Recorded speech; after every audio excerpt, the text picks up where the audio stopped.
Muy buenos días. Mi nombre es Mauricio Ruiz. El día de hoy vengo a hablarle de Paulo Freire, de su pedagogía crítica. En esta ocasión voy a hablarle de dos conceptos que tenía. Uno de ellos, diálogo de saberes y pedagogía de los oprimidos. Bueno, primero de todo vamos a hablar quién fue Paulo Freire. Paulo Freire fue un brasileño que nació en 1921 y murió en 1997. Fue licenciado en Derecho, pero dedicó toda su vida a la enseñanza. Su libro más famoso fue Pedagogía del Oprimido. Él decía que el objetivo final de la educación es concientizar a los estudiantes de su situación y el papel opresor de la escuela, y luchó por una educación más abierta y libre. Hay que tener en cuenta también que Paulo Freire fue exiliado durante los años 60 y solamente regresó hasta los años 80. En este tiempo, él dedicó sus estudios en el exterior y también hizo unos trabajos en alfabetización en África, lo cual le ayudó a impulsar su carrera. Bueno, entrando en materia, explicar más acerca del diálogo de los saberes. En esta metodología, él propone una pedagogía que tenga una concepción humanista, que fomente el diálogo y el análisis de los proyectos formativos, teniendo en cuenta el contexto social en que se desenvuelve. O sea, él en esta pedagogía no solamente dice, bueno, enseñemos en un salón de clases, sino enseñemos en un salón de clases, pero teniendo en contexto donde se desarrolla. ¿Sí? Entonces, centrado en el ser humano como un ser consciente, capaz de comprender, crítico, autónomo y libre, trascendente, transformador, que crea y recrea, conoce y está abierto a la realidad. O sea, no solamente es tener a un educando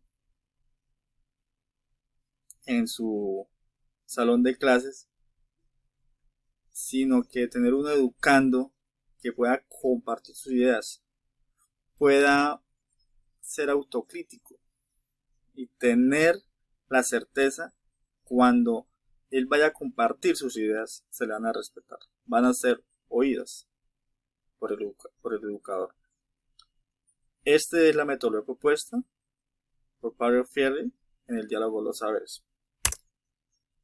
Ahora, para ver otra pedagogía que es de Paulo Freire, esta es la súper importante de él, pedagogía de los oprimidos, que consiste en la recuperación de la humanidad perdida con base en la lucha con el individuo y no para el individuo. O sea, de que el individuo sea consciente de su situación y sea consciente de su superación y vaya de la mano con el educador, y esto trasciende su conocimiento. También dice insertar la pedagogía del oprimido al individuo para que ésta pueda desarrollar su libertad, para así poder enfrentar crítica culturalmente a la cultura de dominación opresora. Esto puede ser un poco controversial, pero hay que mirar desde el contexto de que se está hablando. Por ejemplo, en este contexto, si lo ves desde una persona, una cultura que ha tenido la oportunidad de ser educada, pues dirá que es rebelión o alguna de esas cosas, pero viendo desde el punto de vista, una cultura que no ha tenido la oportunidad de ser educada, entonces ya se ve en un contexto de poder igualar culturas mediante el conocimiento. Y en sí, la pedagogía de los oprimidos recalca este tipo de aprendizaje en culturas que no han tenido la oportunidad de aprender.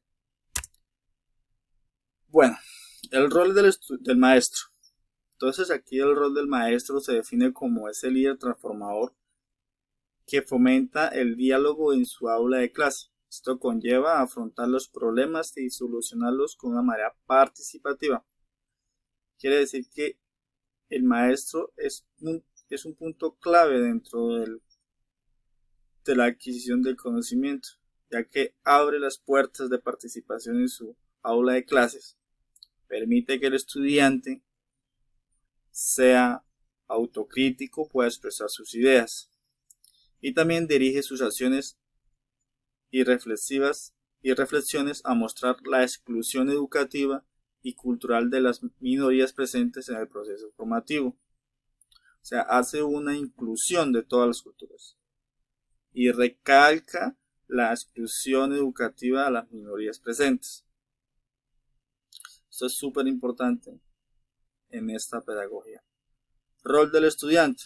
Entonces, el rol del estudiante, que el estudiante sea consciente de su situación, crítico y participativo en su área de aprendizaje, con la certeza de que sus ideas son válidas y respetadas.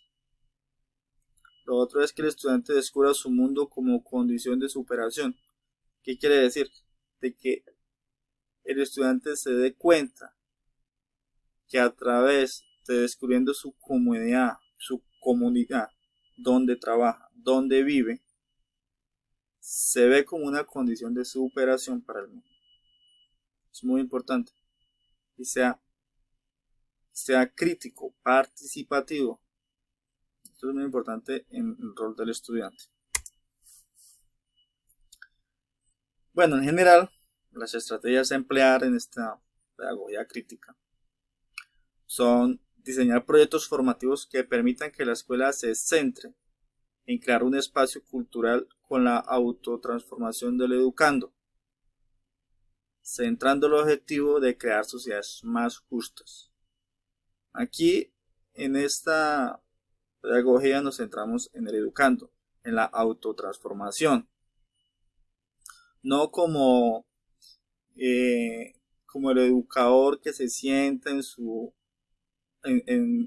impartir en su aula de clase la clase y es el único conocedor de la verdad y no permite que haya participación. No, en esta metodología crítica ya se enfoca más en el educando, donde es respetado sus ideas, donde todo el contexto de aprendizaje está centrado en el educando.